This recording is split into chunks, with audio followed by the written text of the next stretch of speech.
Now, of all the speeches last night, Hillary Clinton's was undoubtedly one of the highlights. Clinton spoke of the proverbial glass ceiling that women have to contend with when seeking to occupy positions of power, a ceiling that is still very much in place in the White House.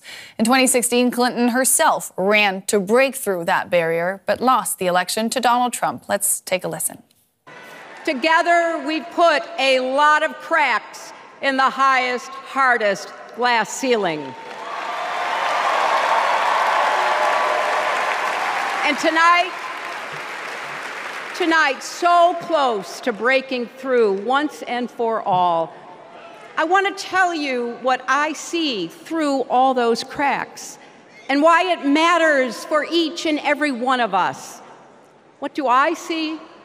I see freedom. I see the freedom to make our own decisions about our health, our lives, our loves, our families.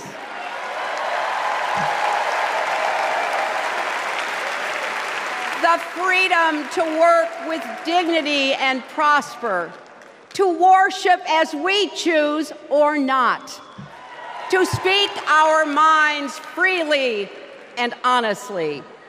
I see freedom from fear and intimidation, from violence and injustice, from chaos and corruption. I see the freedom to look our children in the eye and say, in America, you can go as far as your hard work and talent will take you, and mean it. And you know what?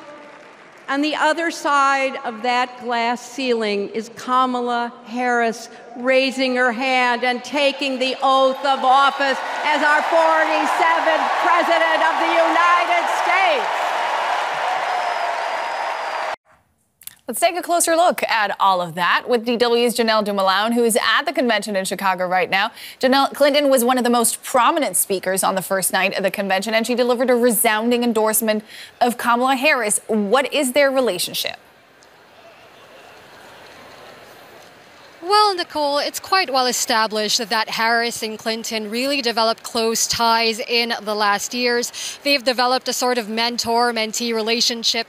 The fact of the matter is that these are two women who have risen to the very top of the party. That is a very small club indeed. So Clinton really emerging as one of her most ardent supporters. And if you need any evidence of that, one should only look to just how quickly the Clintons endorsed Kamala Harris when she threw her hat in the ring for the presidential race. They endorsed her practically out of the gate. Now, there is some reporting to suggest that Hillary Clinton was not, in fact, in favor of pushing Joe Biden off of the top of the Democratic presidential ticket. But if that were to come to pass, then she really was of the mind that Kamala Harris should be the one to take her place. And we know for a fact that is, in fact, what did come to pass. Now, for her part, one can only imagine how much Clinton wants to see Trump defeated, the thing that she did not manage to do. And bonus points probably as well if the person who manages to do that is Kamala Harris, herself a woman.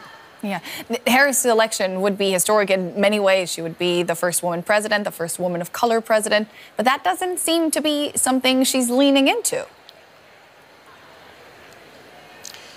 Indeed. Well, to say that identity doesn't play a role in this race would not be accurate, as you pointed out. She is a woman, she is a black woman, she's an Indian American woman, and that makes it historic. But really, that isn't something that she hasn't been leaning into at all. Her task really here seems to be building as broad a coalition of possible, aiming for inclusivity, a really big tent.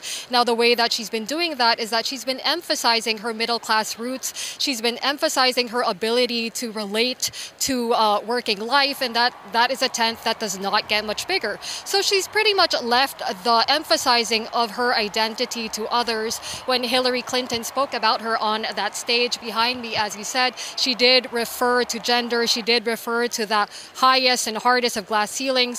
Her vice presidential pick, Tim Walz, makes a point of referring to her as Madame President. So you really do see that she's left that to the people around her. But I think what's interesting to note here is also how many identity groups have organized themselves around Kamala Harris. You have Latinos for Harris, Caribbean Americans for Harris, Filipino Americans for Harris, and even some categories that you might not necessarily find on a census form, like cat ladies for Harris or comics for Harris. But I will say that there are a lot of these groups. So in that respect, this idea of targeting as big a group as possible, as big as audience as possible, seems to be working out for Harris, at least so far. All right, so no straight-up identity politics to be expected from the Harris-Walz camp, but we're seeing a whole different story on the Republican side, aren't we?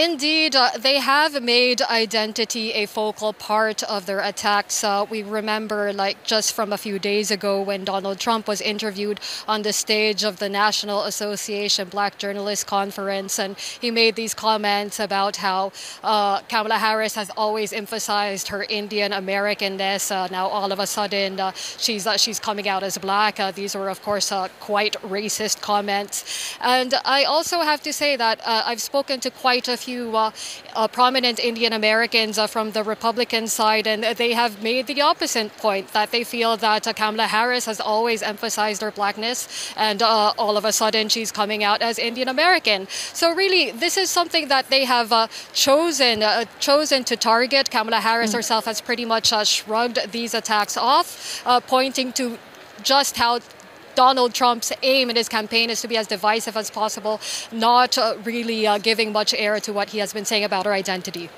We'll have to leave it there. That was Janelle Dumalaon. Thank you so much for your coverage.